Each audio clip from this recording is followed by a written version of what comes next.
നഷ്ടപ്പെട്ടതൊക്കെ വീണ്ടെടുക്കാൻ പോവാണ് guys. Week days മുഴുവൻ ബാലൻസ് ഡയറ്റ് കഴിച്ച് കളഞ്ഞ കാലറീസ് ഇല്ലേ, അത് തിരിച്ചെടുക്കാൻ എൻ്റെ ട്വിൻ ബോയ്സ് ആയിട്ട് നമ്മളിപ്പോൾ പോണത് ഐഷുകളുടെ വീട്ടിലാണ്.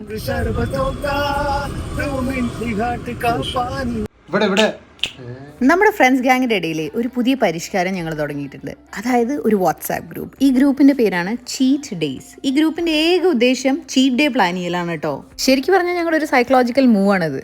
വീക്ക് ഡേയ്സ് മുഴുവൻ നമ്മളെ തന്നെ മോട്ടിവേറ്റഡ് ആക്കി വെക്കാനുള്ള ഒരു കിടിലൻ ഐഡിയ. ഹാർഡ് വർക്ക് ചെയ്യാനും കാലറീസ് ബേൺ ചെയ്യാനുള്ള ഒരു കിടുക്കാച്ചി മോട്ടിവേഷൻ. എങ്ങനെയുണ്ട് സംഭവം? അടിപൊളിയല്ലേ? സില്ലി ബോയ്സ് ഫുഡ് അടിച്ചിട്ട് കിടന്ന് ഉറങ്ങണ കണ്ടില്ലേ? ഞാനും ശിവും റൂഹിയും നമ്മൾ പാർക്കിൽ പോയി കളിക്കാം അല്ലേ ശിവി? ഭയങ്കര ഫണ്ണായിരുന്നു. അപ്പൊ ഇനി അടുത്ത ആഴ്ചത്തെ ചീറ്റ് ഡേന് കാണാം.